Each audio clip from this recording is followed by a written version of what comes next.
got a fairly rigorous methodology on this evaluation. Basically, we've got some key informants to talk to. We've got focus groups of beneficiaries and also some focus groups of the barangay, the local level village council. We have conducted a survey by a local research firm that has collected considerable data on the benefits of these infrastructure projects, which will give us quantitative data to complement the qualitative data. I'm doing the cost efficiency part of the evaluation, so to give them a firm basis of what's going on, how the money was spent, especially how effective the program is. So they want to quantify the impact, the cost, and whether the assistance has been effective in a way of giving the high return. We've had the advantage of looking at some very good studies done by the Inspector General, which gave us good background information, and other data sources, secondary data sources. We have observational data where we visited all of the sites which we cite in our reports. So that is our basic strategy. It's a combination of qualitative data on the ground and quantitative data from whatever sources we can find, and a process of triangulation. What's good with this evaluation now is that you have a very good pool. Like Mary has been around in Mindanao. It's like an adopted lady, adopted Mindanaon. You have Jeanette. You have a very good pool who are very grounded of the Mindanao context. So that's one critical component. For instance, when we were in Dato Paglas municipality, it is a Muslim community, and at that time they were observing Ramadan. They were fasting, and it was just right for us that we observe their own religious or Islamic beliefs. One of the most important insights that we gained from the development of the RFP is the need to include specific focus and emphasis on preparatory activities prior to data collection. This is something that we included in the scope of work, but unfortunately it was not emphasized enough.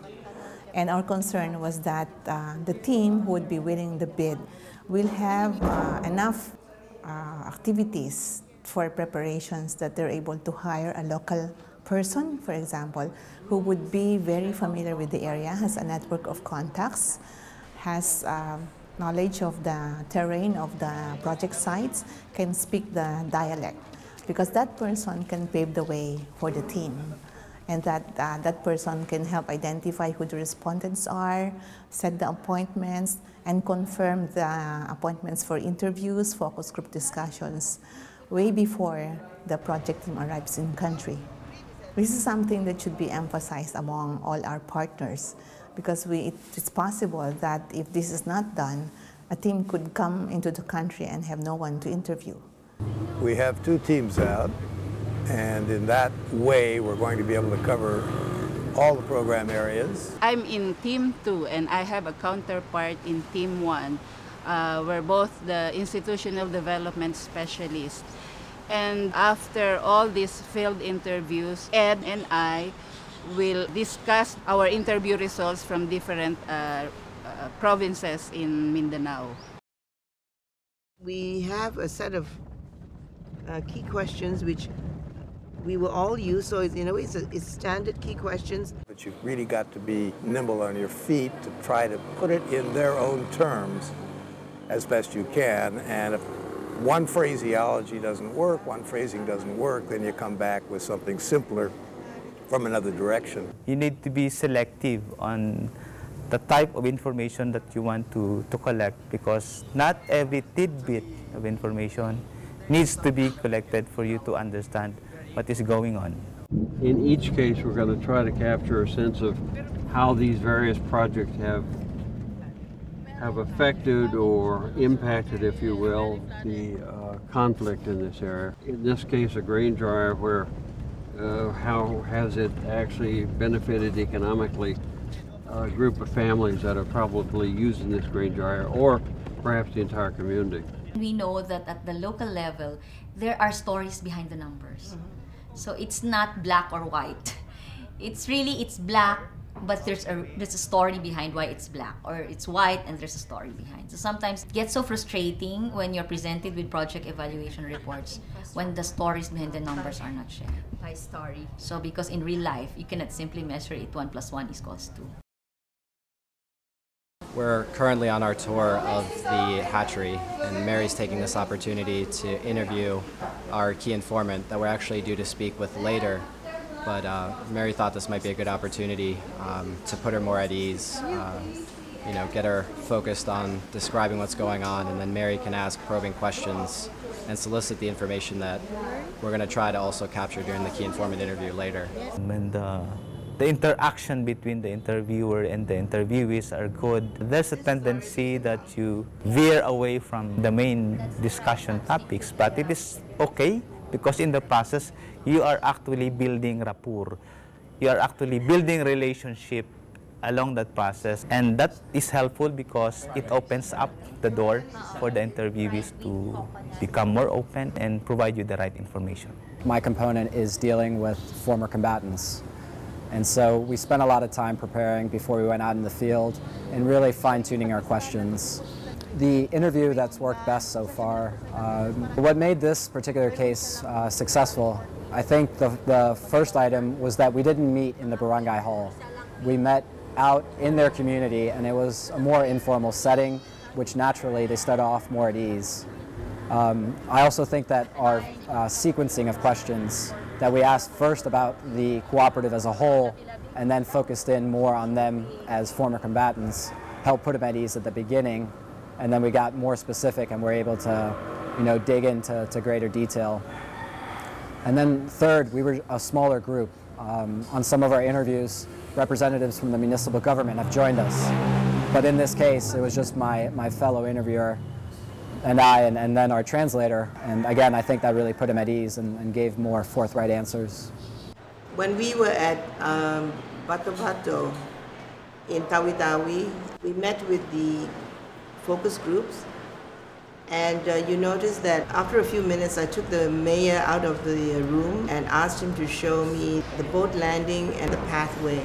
There were two reasons for this. One is I also wanted to talk to the mayor just to get his views on the project, but the other reason is also to get him away from the focus group so that they would feel free to talk to the interviewers rather than always being conscious that their mayor is there. So this is in a way trying to reduce the elite capture of information. And I had a very good discussion with the mayor too on his plans for his municipalities.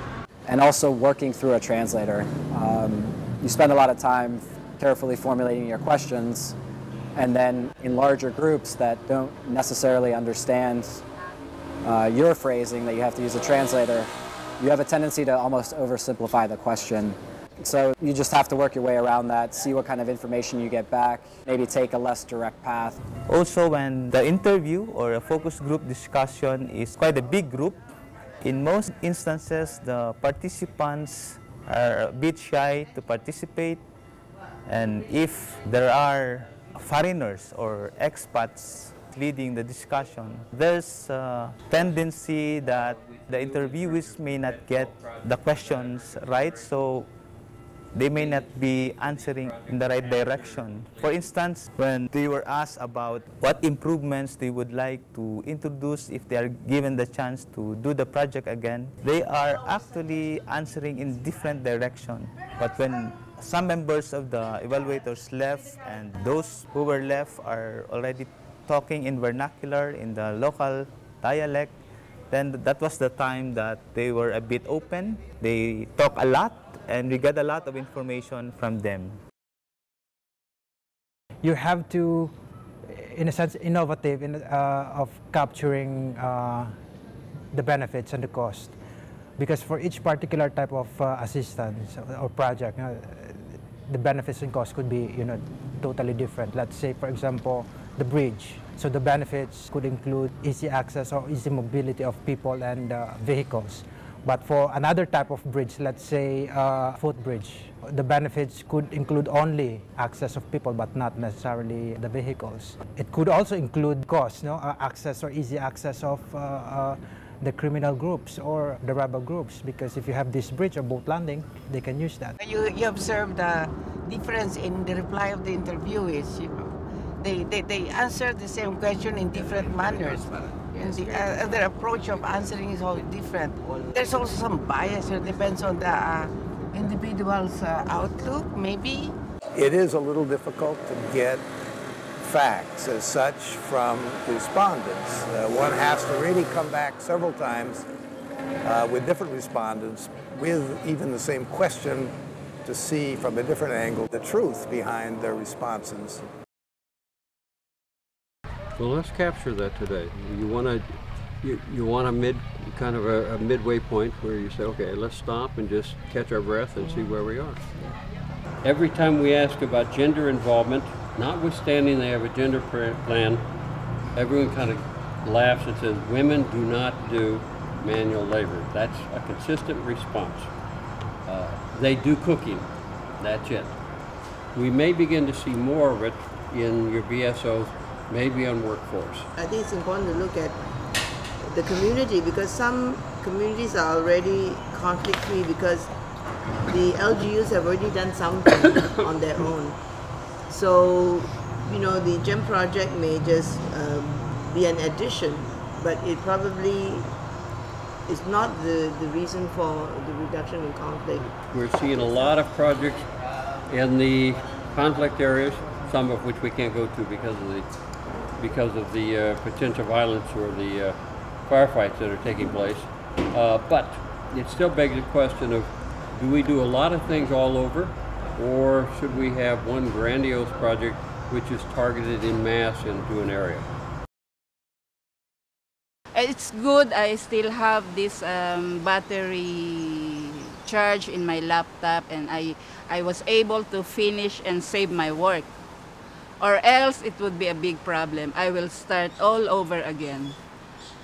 And until now, after 12 hours, there's still no power, and actually we're perspiring a bit. I just said, Ima, we have made some adjustments to our sites based on discussions with the team, the drivers, USAID and GEM Security Advisory.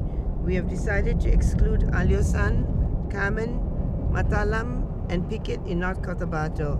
We will include Libungan and Pigawayan. Let us know if you have comments and views about the new municipalities. So, anything else to add? I think that's about. So I'll send it now. Oh, no signal. We're heading to the Muslim Cotabato Chamber of Commerce, but unfortunately, the interviewee is still sleeping, so at the moment, the activity is cancelled. Yeah, the fuse box was already burned, this one. The old terminal burned, and then we will replace a new. This is our reserve. I think it cannot be fixed in a couple of minutes, so another vehicle from the nearby municipality is picking us up so that we could proceed to Cotabato. Despite the fact that we've had quite unusual weather, we've had a typhoon, we've had mass flooding, we've had an earthquake, we've more or less been able to get around to the communities that we needed to and meet the people that we needed to interview. However, there were a few instances where we had to think on our feet.